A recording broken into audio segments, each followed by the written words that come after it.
welcome to the March Masterworks concert, which is our fifth of six Masterworks concerts this season. And on this program, we have two gigantic romantic masterpieces.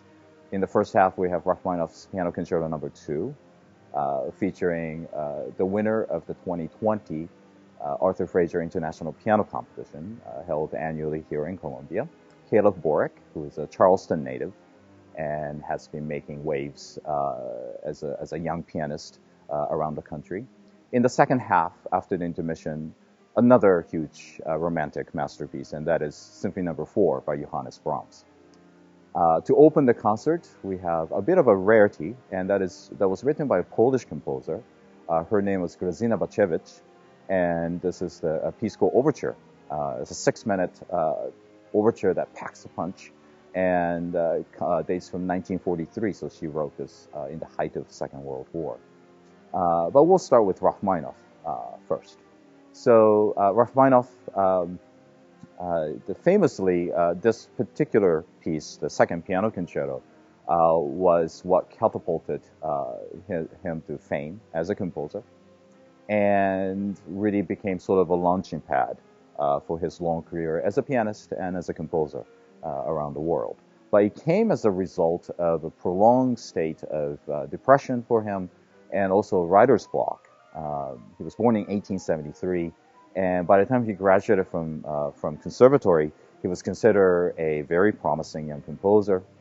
And so in 1897, he had the chance to have his first symphony premiered under the baton of another Russian composer, Alexander Glazunov. And apparently Glazunov, who was, by all accounts, he was a very nice person, but apparently wasn't the best conductor. And this was the case where there were some accounts where at the premiere he was drunk or so, and he wasn't well prepared. As a result, the performance of Rachmaninoff's First Symphony was an unqualified disaster, where he was, and as a result, it's one of those things where, was it a bad piece or was it a bad performance? And in this case, a lot of the critics at the time seized this opportunity to criticize the composition, the Symphony No. 1, being a weak piece of work, more so than focusing on the quality of the performance itself. Of course, Rachmaninoff was devastated. He thought this was going to be the big break for him as a composer, and instead the exact opposite, of course, happened. So for about 3 years, he felt that he couldn't write anything anymore. He didn't really have the motivation to compose anything new. So in 1900, at the suggestion of his friends, he started to go see a famous internist who was also an amateur, very apparently amateur, but very accomplished violist and cellist by the name of Dr. Nikolai Dahl. And so he started going to visit him regularly. And Dr. Dahl was kind of experimenting with hypnosis therapy a little bit at this time. So for about 4 months, they would have weekly meetings, and Dr. Dahl decided to try out some of these the latest hypnosis technology that he wanted to work on Rachmaninoff, and actually worked. So after a few months, in April of 1900, Rachmaninoff was starting to feel well enough again that he decided to take a trip to Italy. And while he was in Italy, he started working on what became the last two movements, the second and third movements of this concerto. He brought it back. By now, he found renewed purpose and inspiration as a composer. And so what happened was, at the end of that year, they actually had a sort of a trial run, if you would.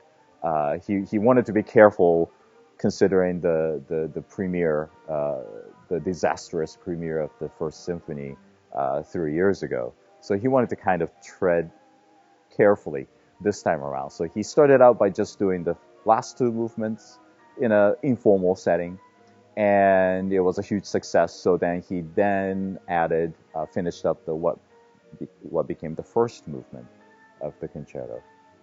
And it was premiered in 1901.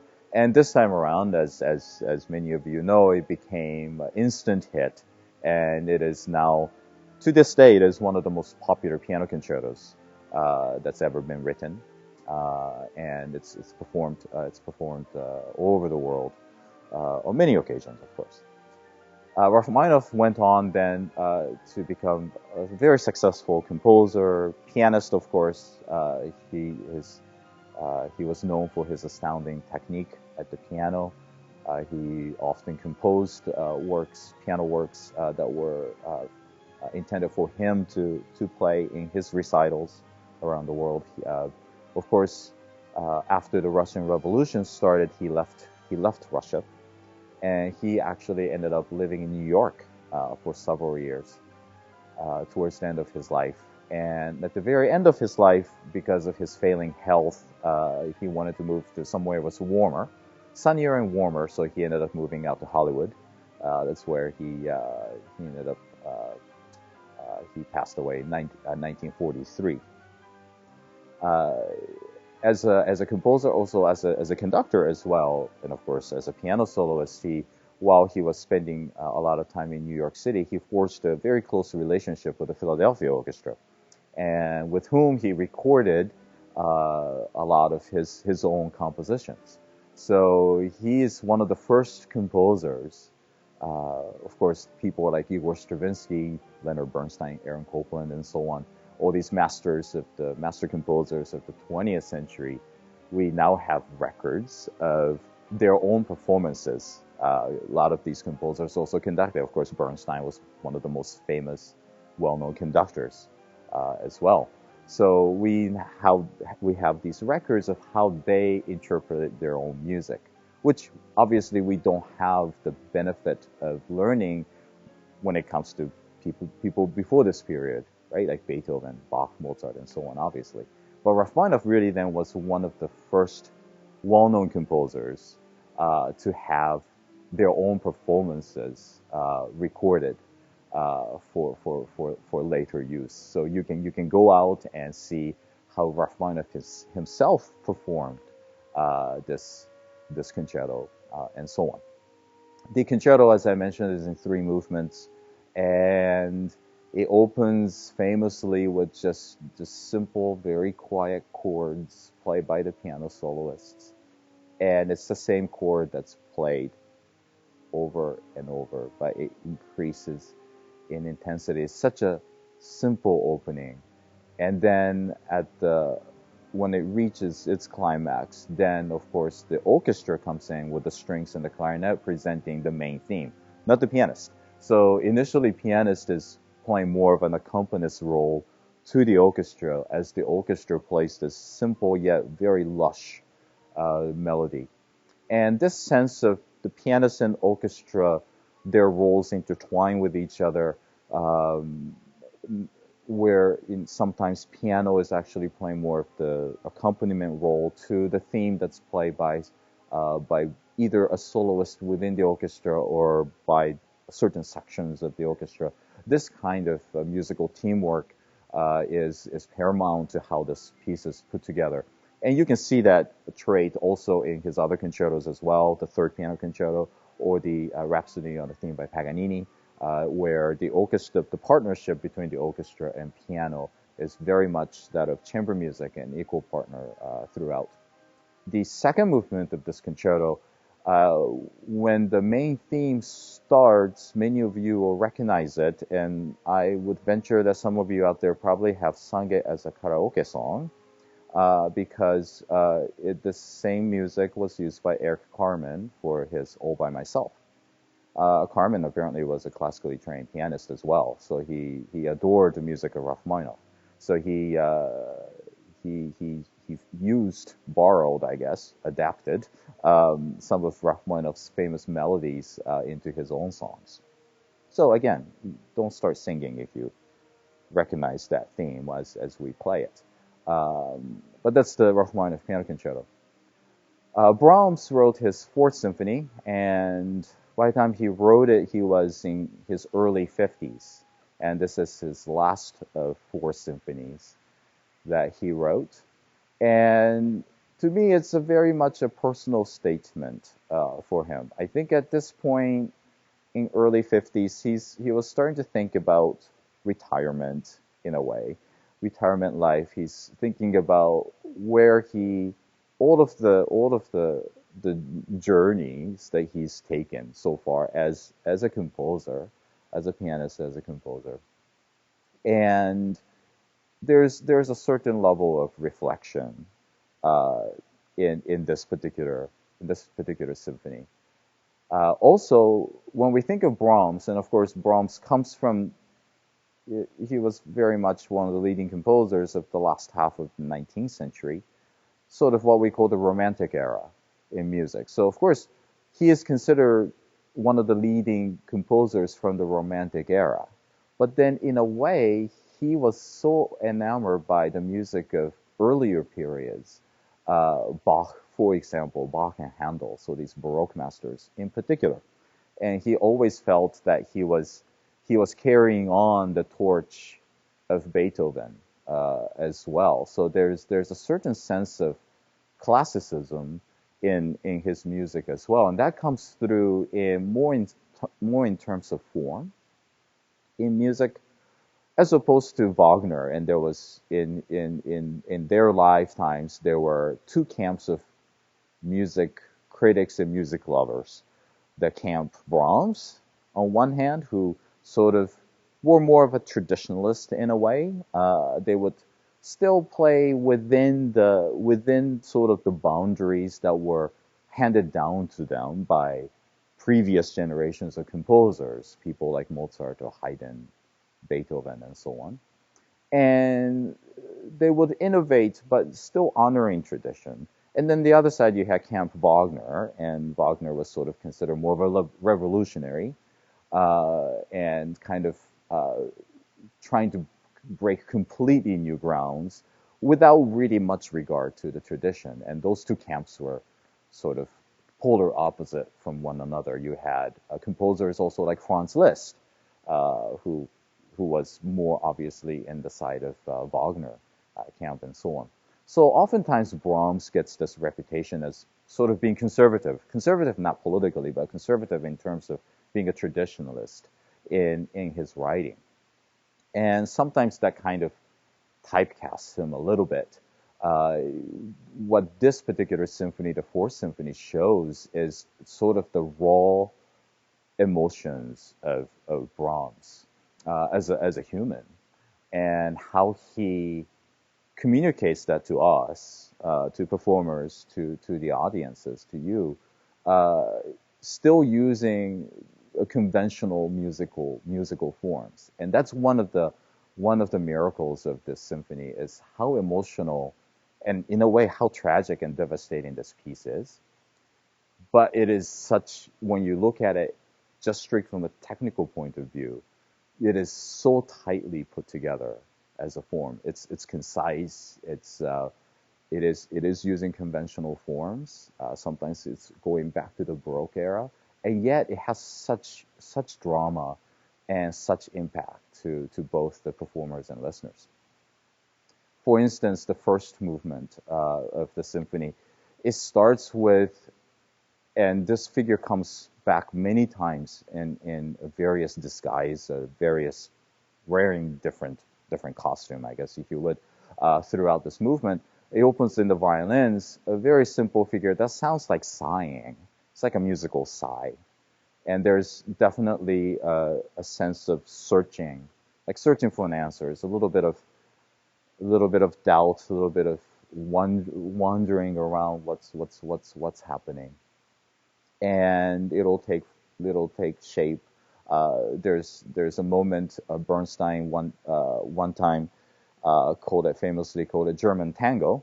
There's a lyrical theme, soaring theme that's played by the cellos, but the other instruments in the orchestra is doing this accompaniment, which sounds like a tango rhythm, which is very interesting, but in a kind of stern way, in kind of a very Brahmsian way. But this movement doesn't end in triumph. It actually ends. It sounds like an epic tragedy at the end of this. There comes a point in this movement where he takes everything that he's shown us up till that point, and it's almost like he's trying to break it apart. And what's missing in this movement is the trombones. He saves the trombones only to the last movement.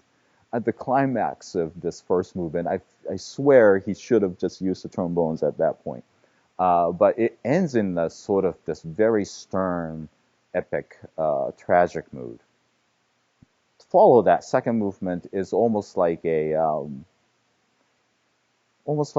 reflection on the first movement in a way, emotionally. It's sort of taking stock of what happened, the tragedy that was the first movement, and the second movement is the slow movement, and it does have more of a peaceful mood that is there, and there's such a stirring melody that's played, soaring theme that's played by the strings as well. But there are moments at the beginning and end of this movement where again it seems to there's a sense of searching for answers in this, and how he does that in this particular instance is that the whole melody that you will hear at the beginning, and it becomes the basis for the second movement, really centers around one pitch, and the melody just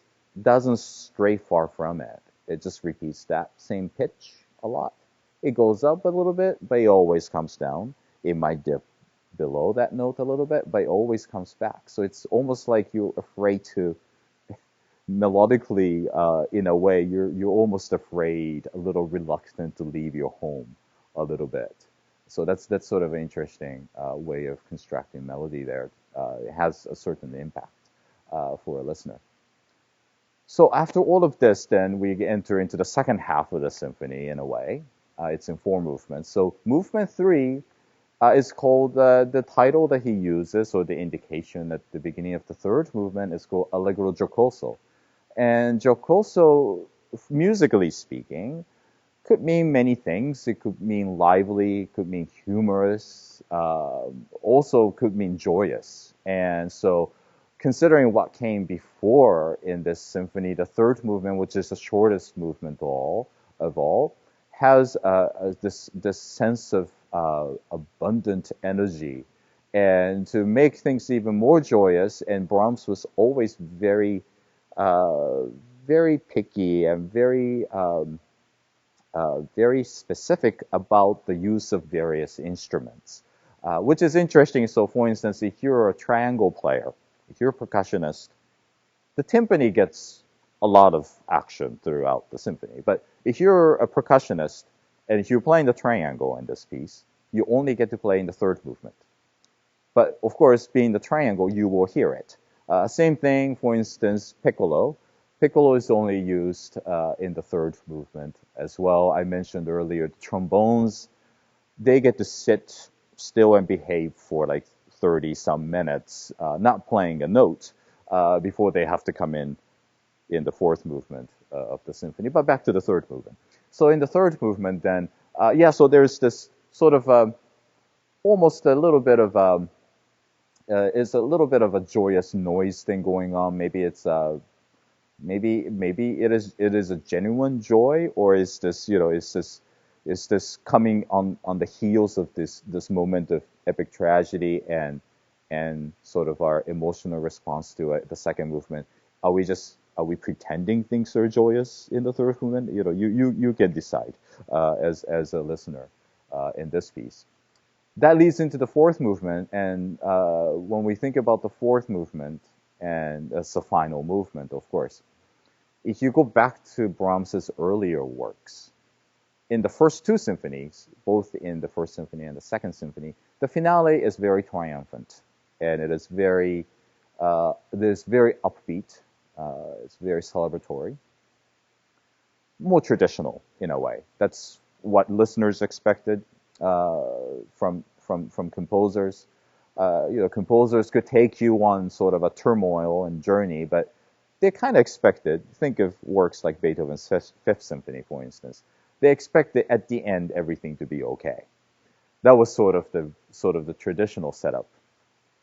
In the Third Symphony, Brahms decided to change things a little bit. So instead of a triumphant big ending at the very end of the Third Symphony, he decides to, we'll give you the big ending, but then everything will get softer and softer into a quiet, peaceful conclusion. So that was sort of a little deviation from tradition and what people perhaps expected as listeners experiencing a new symphony by Brahms at the time. In the Fourth Symphony, he decides, so it's going to end loud, so he's going to get the loud part covered, but it is also rather tragic at the end of this as well. So it almost goes back into the epic tragedy that was the first movement.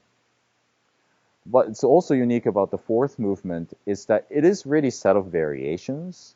What he does is, I mentioned earlier how he was a huge fan of music of Bach and Handel, these Baroque masters. And there was a musical form. In a way, it's actually similar to blues. The length is different, though, but in a way, it's similar. Baroque composers like Bach, there are certain pieces that you might see that's called Passacaglia or Chaconne. They're kind of similar. Musicologists can argue what the difference is between the two, but they're basically very similar. And what that is that the chord progression is the same, and usually it's 8 bars long. And it becomes sort of a set of variations, but using that same harmonic action.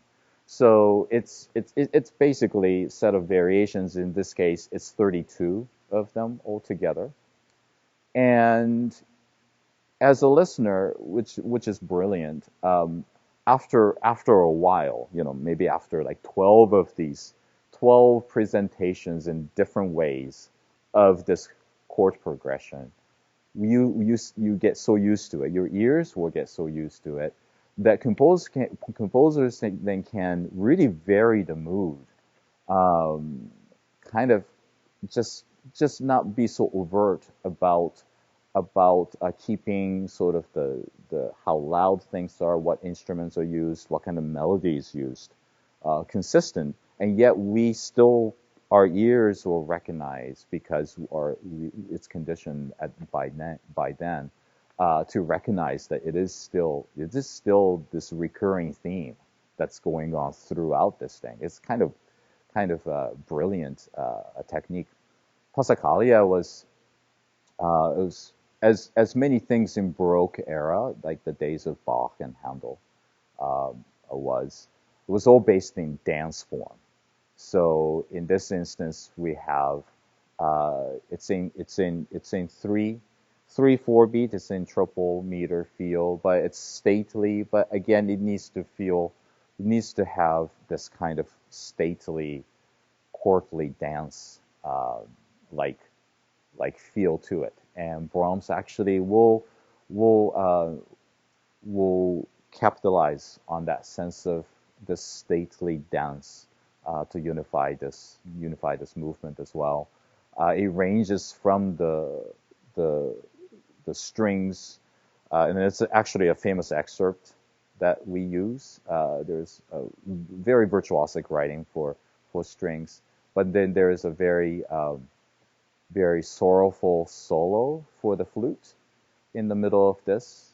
Trombones get a chance to shine, sort of making this when the trombones play this chorale theme based on the main theme has such a sense of nobility to it. He brings back everything, but then it's almost like it ends in such a almost abrupt way, but it's also very tense. It's almost, I always think of the end of this symphony, of this movement, kind of either a mic drop or just like shutting the door. It's like it's like Brahms out, basically. It's such an interesting end to this symphony. To open the concert, I mentioned this work by Polish composer GRAΖYNA, was born in 1909, died in 1969. And she grew up in Poland. As she was growing up, she was considered a violin virtuoso, but also she started to compose at young age. And at one point, she had a chance to, after she finished her undergraduate studies in Poland, she received scholarship to go study in Paris. There, she studied with Nadia Boulanger, who taught. Nadia Boulanger is considered probably one of the most famous composition teachers of the 20th century. So the who's who of composers from the 20th century at one point studied with Nadia Boulanger in Paris. People like Aaron Copland actually study with Boulanger in Paris. Astor Piazzolla, the tango master, actually went all the way to Paris from Argentina to study with her as well as this whole slew of contemporary composers.